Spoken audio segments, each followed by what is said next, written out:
టీడీపీలో చేరారు ముగ్గురు వైసీపీ ఎమ్మెల్సీలు. మర్రి రాజశేఖర్ తో పాటుగా టీడీపీలో చేరారు కళ్యాణ్ చక్రవర్తి, కర్రి పద్మశ్రీ. పార్టీ కండువా కప్పి వాళ్ళని పార్టీలోకి ఆహ్వానించారు చంద్రబాబు. టీడీపీ చేస్తున్న అభివృద్ధి చూసే పార్టీలో చేరామంటున్నారు మర్రి రాజశేఖర్. 6 నెలలుగా మా రాజీనామాలు ఆమోదించడం లేదు, సొంత గూటికి వచ్చినట్టుగా ఉంది అని బల్లి కళ్యాణ్ చెప్తూ ఉన్నారు. బేషరతుగానే టీడీపీలో చేరామని చెప్తున్నారు బల్లి కళ్యాణ్.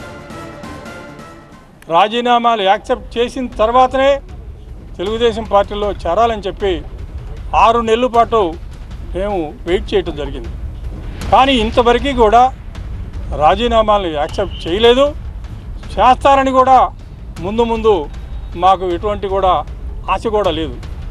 మరి దానితోటి వాళ్ళ యొక్క చర్యల వలన విసిగి వేసారిపోయి ఈరోజు చంద్రబాబు నాయుడు గారి యొక్క నాయకత్వంలో, చంద్రబాబు నాయుడు గారి యొక్క ముఖ్యమంత్రి అయిన తర్వాత ఈ రాష్ట్రం అన్ని రకాలుగా కూడా చాలా బాగా అభివృద్ధి చెందుతూ ఉంది.